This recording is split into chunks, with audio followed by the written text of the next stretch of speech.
Kain tayo mga amiga at ang ating adobong kangkong at sitaw at may halong manok. Tikman na natin. Siyempre ito yung gusto natin.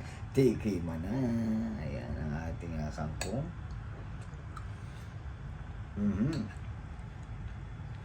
Sitaw muna pala.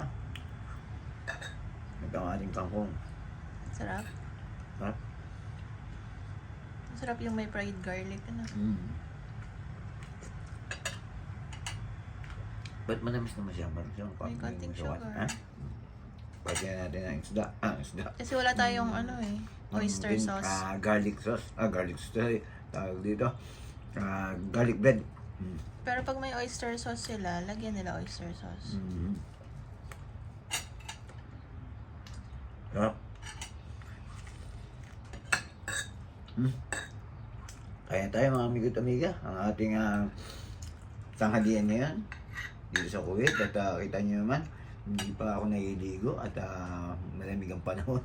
At kagigising lang. Ingat po at respeto sa bawat isa. Nag-enjoy lang. Nag-enjoy lang kami na amiga. Kaya